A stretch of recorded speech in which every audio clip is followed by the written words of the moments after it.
wima au stand up comedian Mzee Shayo. Baada ya Mzee Shayo, ningeomba kwaya TRA iweze kujiandaa. Karibu tafadhali Mzee Shayo kwa dakika chache.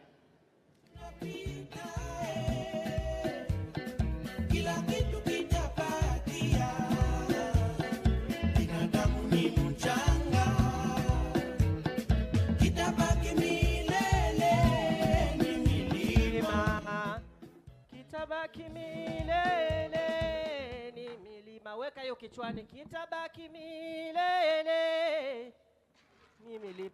Unakuja hapa duniani, unalipa kodi haraka haraka, unaenda kwa baba. Mangala ametukumbusha hatuna muda wa kupoteza. Unapambana jamani, mjipigie makofi, mmepambana. Miaka 30 mnakusanya hela tu.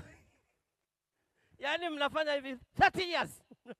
Mnazikusanya. Hongereni sana, na tumeona kazi mlizofanya.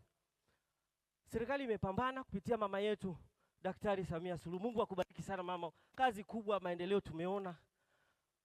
Kufikia mimi kama Comedy Vituko ni sehemu, nina kampuni ya vituko, nalipa kodi, si mchezo.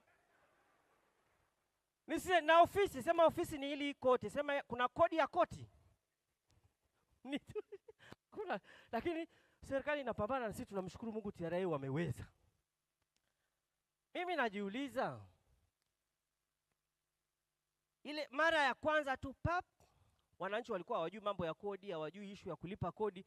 Kodi inaingia sasa, unaambia sasa inabidi mjikusanye mlipe kodi kwa maendeleo ya taifa. Kuna namna kuwa kuna mshtuka kivipi? Wachaga unafikiri ilikuwa ina kichwani hiyo vizuri? Naambia jamani, nani Mroso unabidi uanze kulipa, nalipaje kodi? Shamba ni la kwangu, mahindi ni ya kwangu. Hii leo ni la baba yangu, nimepambana. Mimi nalipaje kodi? Nyie ni kina nani?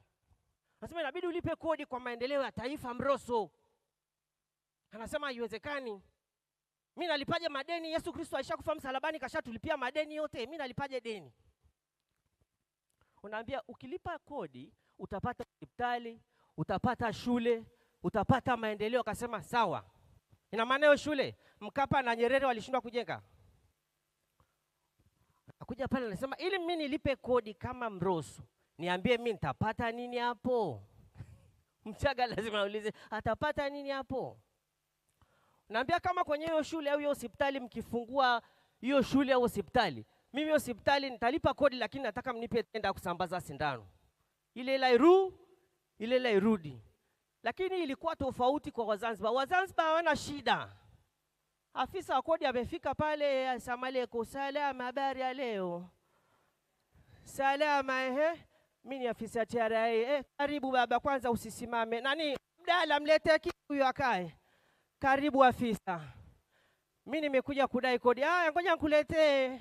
Naambia subiri nikueleze. Naambia haina shida, karibu. Hapo mtafahamiana, mtajulikana huyu ni nani, ana mdogo wake yuko Uingereza, na nini mtapiga story. Afisa. Karibu, mimi niko hapa na mdogo wangu tu, tunaishi wawili, mume wangu yupo Uingereza. Ni ofisi zenu ziko wapi za TRA? Anasema sisi ofisi ziko pale Forozani pale, nina jiko langu pale kuuza iliki pale, niko nauza. Mniungisa jamani jioni. Anawakaribisha, anafanya biashara na pale jamani, mwapigie makofi. Sasa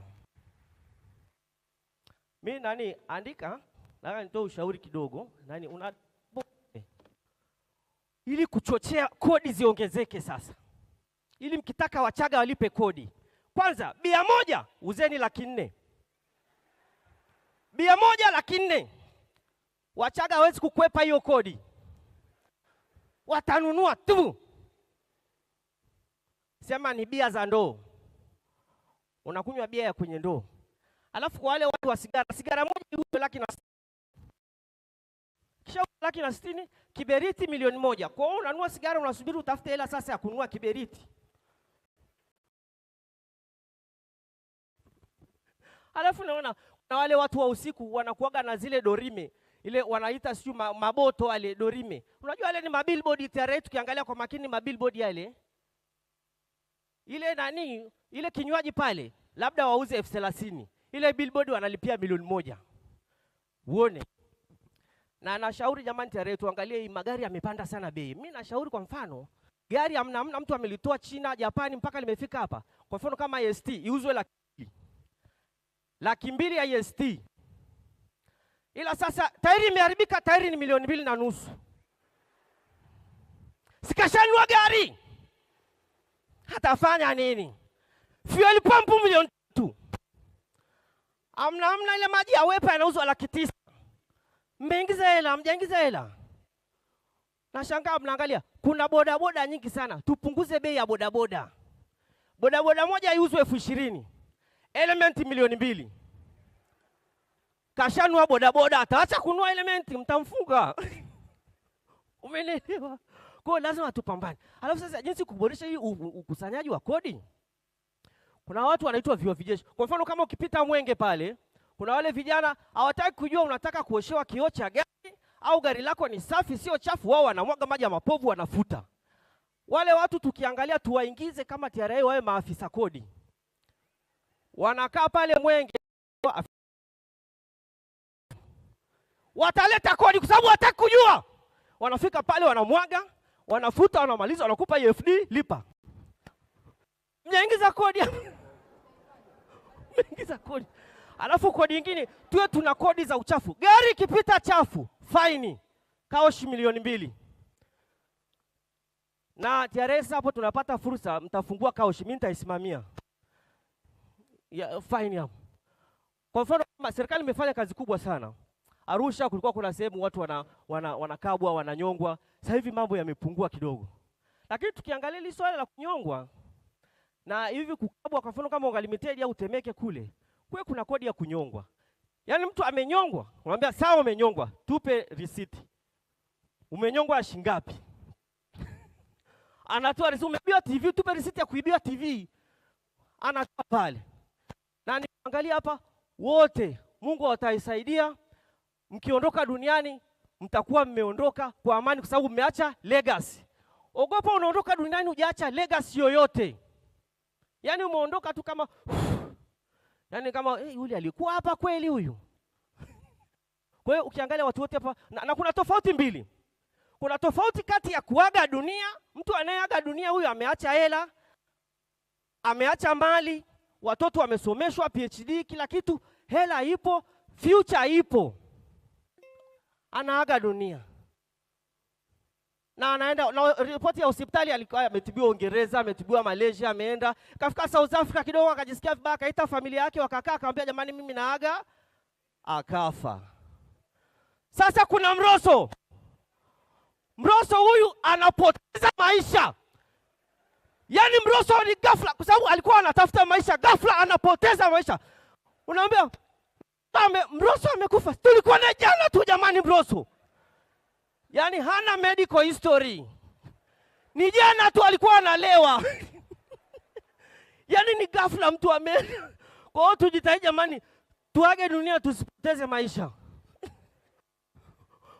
Ukiangalia kwa mfano, historia kwa mfano ya marehemu inasomwa.